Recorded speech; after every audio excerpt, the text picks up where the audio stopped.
December 20 ശനിയാഴ്ച രാത്രി 7 മണിക്ക് നേർരേഖയിൽ തിരഞ്ഞെടുപ്പ് ഫലം വിലയിരുത്തി നേതാക്കൾ എത്തുന്നു. UDF-നുണ്ടായത് വൻ വിജയം.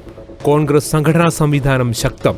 നിയമസഭയിൽ 100 സീറ്റ് ഉറപ്പെന്ന് കോൺഗ്രസ് നേതാവ് രജിത്ത് നാറാത്ത്. ഈ ശബരിമല പോലുള്ള കോടിക്കണക്കിന് ആളുകൾ വന്നു പോകുന്ന ഒരു സ്ഥലത്ത് എൻ വാസു എന്ന് പറയുന്ന ദേവസ്വത്തിന് പ്രധാനിയായ ഒരാള് കോവിഡ് കാലത്ത് ശമ്പളം കൊടുക്കാൻ തിരുവിതാംകൂർ ദേവസ്വം ബോർഡ് പ്രയാസപ്പെടുന്നു എന്ന് പറഞ്ഞ് ഊട്ടുറൂട്ട് സാധനങ്ങൾ വിറ്റു എന്നുള്ളതാണ് ഹൈക്കോടതിയുടെ മുമ്പിൽ വന്നിരിക്കുന്ന രേഖ.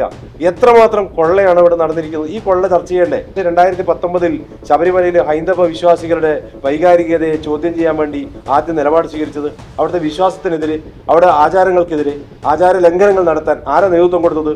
ആ സത്യവാങ്മൂലം പിൻവലിക്കാതെ നിങ്ങളിപ്പോ ആഗോള അയ്യപ്പ സംഗമം നടത്താൻ തീരുമാനിച്ചപ്പോ ജനം ചോദിക്കുന്ന ചോദ്യം എന്താ? പ്രതിപക്ഷം കൊട്ടിഘോഷിക്കുന്ന പരാജയം ഇടതുപക്ഷത്തിന് ഉണ്ടായിട്ടില്ല.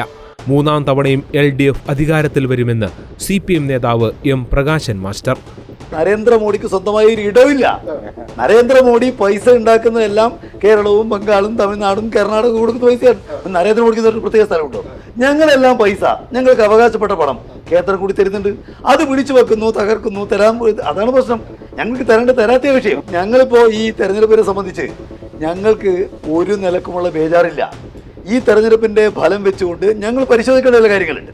എന്തുകൊണ്ട് ഞങ്ങൾ കേരളത്തിന്റെ ചരിത്രത്തിൽ ഇത്രയുമേറെ ജനക്ഷേമപരമായ കാര്യങ്ങൾ ചെയ്തിട്ട് ഈ പറയുന്നവർക്കെല്ലാം ചേർന്ന് അതിനെ മറക്കാനായി. തിരഞ്ഞെടുപ്പിൽ BJP-ക്കുണ്ടായത് വൻ മുന്നേറ്റം. നിയമസഭാ തിരഞ്ഞെടുപ്പിൽ 50 സീറ്റുകൾ നേടുമെന്ന് BJP നേതാവ് ബിജു എളക്കുഴി. ഞങ്ങളുടെ ലക്ഷ്യം കേരളത്തിൽ ഭരണത്തിൽ വരിക എന്നുള്ളതാണ്. 11 സ്ഥലത്ത് 1ാം സ്ഥാനത്ത് ഇപ്പോഴുണ്ട്. നിലവില് ഈ ലോക്കൽ ബോഡി വന്നപ്പോഴും വലിയ മാറ്റമൊന്നും വന്നിട്ടില്ല. 8 അസംബ്ലി മണ്ഡലത്തിൽ ഞങ്ങൾ 2ാം സ്ഥാനത്തുണ്ട്. അത് കൂട്ടിയാൽ 9. അപ്പൊ അത് കൂട്ടിയാൽ തന്നെ 20ആയി. കൃത്യമായിട്ട് ഞങ്ങൾ 50 സീറ്റ് പിടിക്കണം എന്നുള്ള ലക്ഷ്യത്തോടു കൂടിയാണ് അടുത്ത നിയമസഭാ തെരഞ്ഞെടുപ്പിന് പ്രവർത്തിക്കാൻ വേണ്ടി പോകുന്നത്. നേർരേഖയിൽ മനസ്സ് തുറന്ന് നേതാക്കൾ. ഇന്ത്യ ഞങ്ങളുടെ രാജ്യമാണ്. അല്ലാതെ ആദ്യം അങ്ങനെയല്ലല്ലോ പറഞ്ഞത്. പ്രകാശ് മാഷ് ആദ്യം അങ്ങനെയല്ല പറഞ്ഞത്. തുടക്കം പറഞ്ഞത് ഇന്ത്യ ഞങ്ങളുടെ രാജ്യം എന്നല്ല പറഞ്ഞത്. കാണുക നേർരേഖ.